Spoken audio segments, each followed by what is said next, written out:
A ver, en principio no queda pues casi nada para 28 de julio, una fecha con muchísima expectativa por lo que dirá la presidenta, los mensajes, digamos, en sectores claves.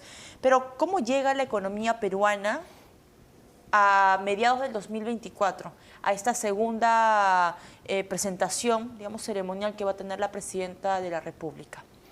Llega definitivamente en mejor forma. Acordémonos, hace un año la inflación había comenzado a descender, pero estaba por encima del 8%. La economía estaba en franco retroceso y ambas cosas se han revertido, ¿no? Hoy día la inflación está por debajo del rango meta, dentro del 2%, 2 y pico por ciento, y la economía ha mostrado una recuperación.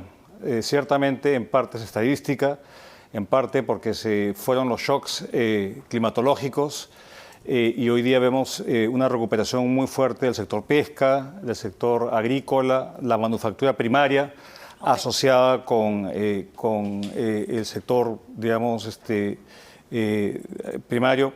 Y vemos que hay cierta recuperación probablemente hacia la mitad del año y en adelante por la liberación de los recursos de las AFPs, de la CTS, en parte para los trabajadores formales principalmente, y la inversión privada más o menos que se ha recuperado. El Banco Central prevé un crecimiento positivo este año luego de 2 años de contracción, y la inversión pública está también recuperándose luego de, especialmente a nivel regional y municipal, de haberse contraído. Entonces creo que la economía está en mejor posición de hace un año, pero tampoco estamos digamos, en un momento de decir ya la economía está embalada, acá nada nos para, porque todavía hay muchos nubarrones, especialmente en el plano político, que impiden una recuperación más vigorosa de nuestra economía. Ahora, ¿esta recuperación económica, señor Castilla, es exclusivamente gracias a las acciones del Ejecutivo o no? No hay que ser mezquino. Yo creo que principalmente son atribuibles a factores fuera del control, y creo que en parte del Ejecutivo, en el sentido de un mayor acompañamiento a los gobiernos regionales y municipales, ha hecho que la curva de aprendizaje se acorte y hoy día estén ejecutando sus presupuestos de obra pública. Haberse quizás comprado el pleito con ciertos proyectos mineros, por ejemplo, el supuesto apoyo al proyecto Tía María, que hace un año se dudaba, ni siquiera fue mencionado en el discurso, hoy día es un proyecto que aparentemente va a comenzar. Y en la retórica pareciera que hay mayor entendimiento de que si no hay un acompañamiento del Estado a proyectos importantes, pues estos no van a despegar. Ahora, dudas tienen que ver con cuán sólida es la posición del Ministerio de Economía y del Gobierno para impulsar estos proyectos. La Oficina de Seguimiento a la Inversión Privada en el MEF tiene una meta de este año de destrabar proyectos por 4.200 millones de dólares en infraestructura y minería. Se ha avanzado en algunos casos, en otros casos a trompicones, como en el caso de la línea 2 del Metro de Lima. Proinversión tiene una dinámica también mucho más atractiva porque está adjudicando proyectos, y vamos a ver qué resulta de las facultades que efectivamente el gobierno consiguió el Congreso para poder efectivamente tener un mayor impulso a la economía. La parte floja, me parece, esa parte de las cuentas públicas. Ante un Congreso absolutamente populista y un gobierno incapaz de pararle la mano al Congreso. Ahí me detengo porque esto lleva o tiene muchísima correlación con esta nota publicada en The Economist hace algunos días, en la que se señala, que es una mirada bastante cruda, pero hay mucha coincidencia por lo que hemos conversado nosotros con analistas del lado económico, ¿no? La presidenta del Perú sobrevive porque no está al mando, es lo que señala esta nota en The Economist. Los legisladores están desmantelando instituciones, hacen muchísima referencia incluso a que no hay una posición fuerte por parte del Ejecutivo, incluso del Ministerio de Economía y Finanzas, cuando hay acciones populistas arriesgadas, ¿no? Que se han cocinado y se han tirado para adelante desde el Congreso de la República. ¿Coincide totalmente con esto? Plenamente. Y una cosa, Valeria, el año pasado, recordará, la presidenta, ante esta vorágine de leyes aprobadas por insistencia, planteó al hemiciclo y a los peruanos el último 28 de julio que iba a sacar un proyecto de ley, una norma, para que hubiera mayor reflexión de parte de los congresistas y evitar que se aprobaran normas por insistencia, cosa que no ha ocurrido, todo lo contrario.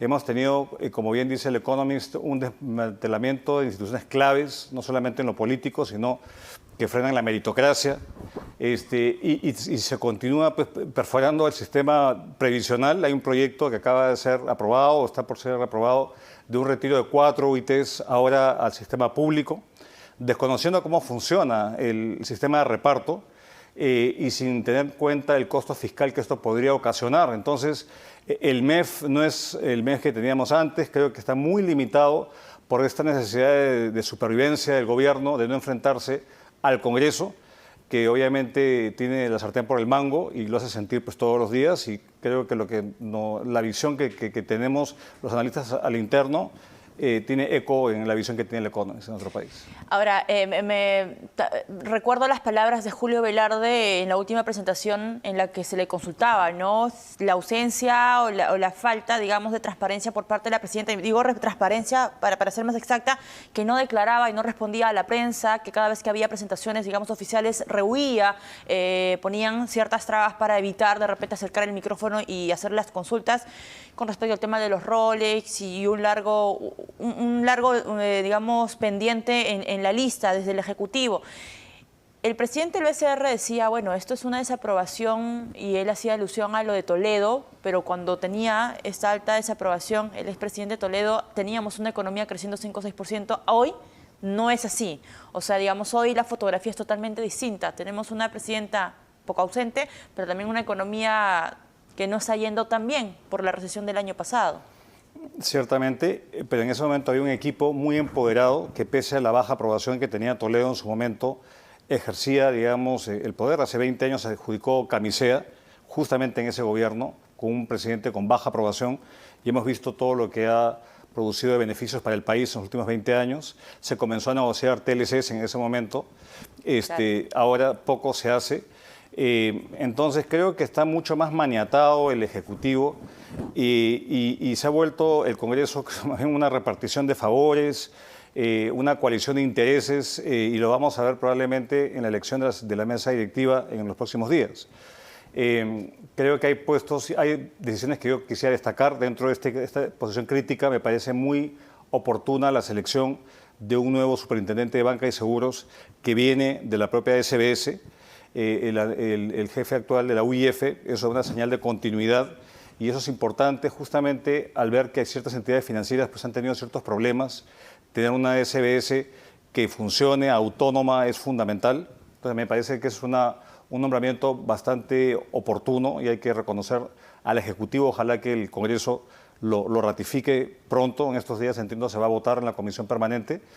Pero vamos, que hoy día la economía ciertamente está afectada pues, por la política, la alta rotación de autoridades, esta imagen de ser un país que es mucho más reactivo a los designios de los políticos, y el papel y el rol de la meritocracia se ha reducido pues, a una mínima expresión. Antes el MEF tenía, de cierta forma, coordinaba las acciones. Hoy día tenemos al Ministerio de Transportes, que ofrece trenes por aquí y por allá, costo fiscal que no lo internaliza. Y tenemos un Ejecutivo que no, digamos, funciona con una misma partitura, ¿no? Yo lo veo un poco consistente en ciertas medidas, y un MEF relativamente disminuido. Entonces, ojalá que la presidenta se dé cuenta que si no tiene un manejo de la economía más responsable y más consistente, va a haber siempre una renuencia a seguir invirtiendo en el país, porque hay una prima de riesgo que impide que haya una visión de largo plazo, que es lo que el país demanda para los inversionistas en particular. ¿Y eso parte por cambiar las cabezas de los ministerios, señor Castilla, o no necesariamente? No necesariamente, porque yo no veo que venga un siguiente ministro y que tenga pues, mayor apoyo político. Yo creo que es reflejo de un gobierno que nació muy débil, y que en toda justicia hemos tenido gobiernos débiles hace ya un tiempo considerable. Entonces, pero por lo menos que ejerza su rol de observar leyes, de accionar los instrumentos que tiene a su disponibilidad, llevar al TC, por ejemplo, normas que considere inconstitucional, que son batallas que usualmente da un Ministerio de Economía, pero en este caso pues, ha claudicado ese deber de rayar la cancha de qué cosa es admisible, qué cosa no es admisible, y dar la pelea, cosa que vemos que no ocurre en el país, y eso es carta blanca pues, para que hagan lo que quieran, ¿no? Ahora, hay un resultados según una encuesta que el día de hoy se publica en CPI, lo hemos conversado y analizado en los espacios muy temprano aquí en RPP. Vamos a hablar en más detalle en algunos minutos, pero sí quería mencionarle aquí una de las preguntas que se hace a los encuestados. Dice, como usted sabe, este 28 de julio la presidenta Boluarte va a dar su mensaje a la nación. ¿Y qué es para usted lo más importante que espera escuchar en este mensaje? El 23% de peruanos habla sobre la delincuencia y espera, digamos, una acción concreta con el tema de la delincuencia, cómo combatir la delincuencia, la inseguridad ciudadana. En segundo lugar está la economía. Espera que la presidenta pueda tener, digamos, mensajes claros de cómo va a reactivar, digamos, económicamente nuestro país. Está también el tema de la creación de más puestos de trabajo, más trabajos para el pueblo y el tema del sueldo mínimo. Me quiero quedar en esos tres ítems porque creo que lo podemos desmenuzar de manera muy interesante. En el tema de la reactivación económica, ¿qué cosa esperar del mensaje de la nación? Porque creo que ya estamos como un poco cansados de anunciar nuevos proyectos cuando en realidad tenemos muchos por destrabar. Así es, y nuevamente, remontémonos, hace 12 meses iba a pedir facultades, le dieron facultades y nuevamente hizo otro pedido al Congreso para el mismo tema, la seguridad ciudadana y la reactivación. Entonces yo creo que hay que ver los resultados de esas normas que aparentemente se estarían por aprobar, y menos anuncios y más resultados, y creo que más gestión es lo que se requiere en el gobierno. Y repito, hay una oficina en el MEF que debe ser empoderada para justamente hacer un acompañamiento a los proyectos que sufren pues una viacrucis para poder cumplir con todos los trámites y las exigencias.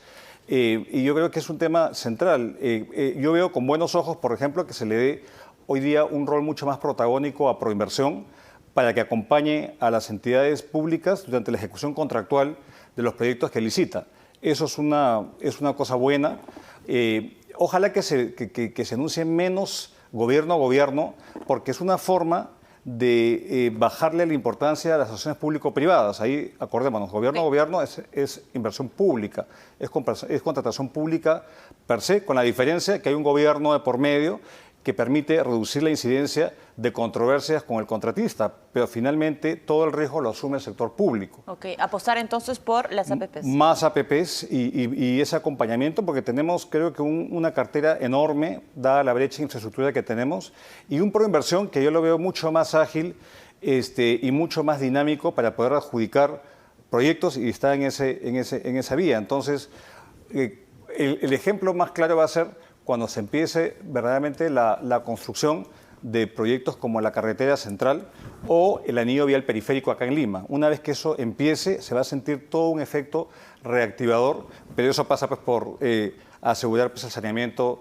de los terrenos, el cumplimiento de sacar todos los arbitrajes, las interferencias, cumplir con todo lo socioambiental, y ahí vamos a ver si efectivamente hay una reactivación por el lado de la infraestructura.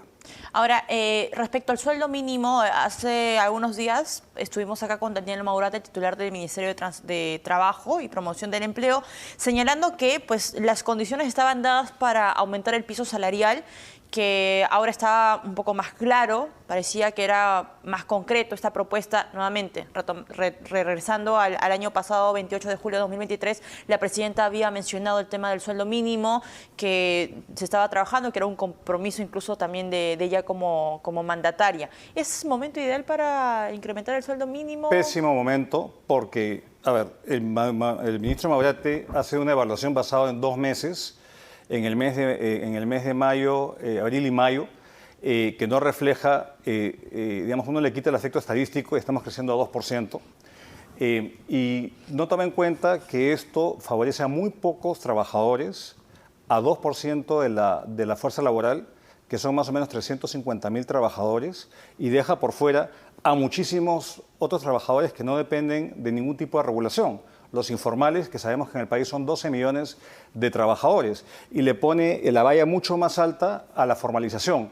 Esto afecta a las microempresas que no pueden sufragar esos costos laborales. Entonces, esas medidas son buenas para economías formales, pero para la nuestra no lo es, y más bien lo que va a tender es a precarizar aún más el mercado laboral, que continúa precario y no se recupera a los niveles prepandemia. Ahora, respecto a las iniciativas del Congreso de la República, que también plantean un incremento del piso salarial de 1.025, que ahora está a 1.000 por encima de los 1.500 soles. No es asunto del Congreso de la República, digamos, legislar con los temas que refieren al sueldo mínimo. No debiera ser eso. Lo que es distinto es si es que establece algún tipo de metodología para que en el marco del Consejo Nacional del Trabajo tengan una evaluación y cierta predictibilidad basada en variables objetivas técnicas, ¿no? La productividad, el costo de vida, el crecimiento económico, es un tema distinto, pero que ellos dictaminen de que ahora se va a ir el sueldo mínimo a tanto por ciento, creo que no es función del Congreso y más bien, nuevamente, el Congreso va a seguir precarizando el mercado laboral y nuevamente acá la regla, y creo que no entienden los congresistas ni los políticos, es que el salario mínimo debe ser en función del salario promedio en el mercado. Y hay una regla en economía que es del salario mínimo debería ser como el 50% del salario promedio. Estamos hoy día ante un salario mínimo que es más o menos un poquito más de 1.000 soles. El salario promedio no es 2.000 soles, está por debajo de ello. Hoy día el salario mínimo es más o menos un 60 o 65% del salario promedio. Vale decir, estamos por encima de lo que debería estar para nuestras condiciones laborales. Entonces, la única forma de aumentar los salarios en general es a través de la productividad que mejore el salario promedio del mercado y eso a su vez va a jalar el salario mínimo. No es al revés. Usted ha mencionado el Consejo Nacional de Trabajo. Lamentablemente, lo que nos comentó acá el ministro Maurad es que todavía no se ha instalado el Consejo Nacional de Trabajo, que es imposible, digamos, tener un consenso en estas tres partes, ¿no? El Ministerio de Trabajo, los gremios y los sindicatos. ¿Qué está pasando allí? ¿Por qué es que un sector tan importante como el de trabajo no puede concatenar, digamos, el diálogo entre estos dos actores que son, digamos, infaltables en la ecuación que tiene que existir en el Consejo Nacional de Trabajo? Porque creo que en gran medida los representantes sindicales en el país no son tan representativos de la mayoría de trabajadores del país. El Perú tiene un nivel de sindicalización más o menos del 8% de la fuerza laboral. Entonces no representa necesariamente la masa de trabajadores que obviamente están ávidos por trabajar, que les paguen más, pero que saben que no se logran mejoras en los saberes a través de decretos, porque simplemente no se cumplen. Es letra muerta.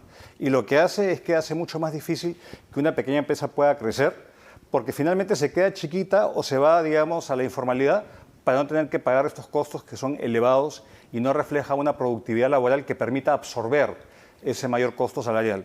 Entonces, yo creo que ese es un punto de falla del Consejo Nacional de Trabajo, porque sí se han puesto de acuerdo en otros temas, pero en los temas salariales es muy difícil en una economía de mercado como la nuestra. Quizá en una economía más dirigista podría tener un rol más grande, pero en lo nuestro siempre va a haber ese entrampamiento de esa fricción. Por eso creo que es importante poner variables objetivas y que eso permita informar una discusión que finalmente es una decisión política más que nada, pero que no sea una a costa pues, del bienestar de muchos trabajadores que se mantienen en puestos precarios. Señor Castilla, ¿y al ritmo en el que vamos, estamos asegurando un crecimiento de 3.1% al cierre del 2024? Yo creo que sí, porque hemos visto que todo se ha recuperado. La minería quizás con un menor dinamismo. La minería del cobre, de hecho, ha sido la que menos ha crecido este año. Pero el tema fundamental, Valeria, es no podemos seguir con un crecimiento tan tibio de la inversión privada, que crece 2%. Debe crecer más porque esa es la generación de empleo en el país. Depende de la inversión privada. Y a medida que nos acerquemos al periodo electoral, comienza pues la incertidumbre. Eso afecta a las decisiones de inversión. Y un tema que usted mencionó, que no lo hemos tocado para acabar de analizar, es el tema de la inseguridad. Está desbocada la inseguridad. Y esto le pasa es una cosa terrible para aquellos emprendedores, bodegueros, que tienen que pagar cupos y porque son extorsionados día a día. Y eso mina su capacidad de crecimiento. Entonces, dado que no hay mucho avance en ese frente y dado que se viene la incertidumbre política asociada pues, al proceso electoral tan fragmentado y tan impredecible, eso hace pensar que crecer a 3% el año entrante y subsiguiente va a ser difícil. Ahora, usted ha hablado del tema de la delincuencia y si bien es cierto, y con esto ya cierro, afecta a los comerciantes, a los estudiantes, incluso nosotros no estamos libres, digamos, de cualquier robo o hurto. Pienso muchísimo también en los sectores como la minería, ¿no? La minería ilegal, lo hemos registrado a inicios de este año en el norte del país, en Trujillo, para ser más exacta. Hoy hay una entrevista al ministro Rómulo Mucho en Gestión.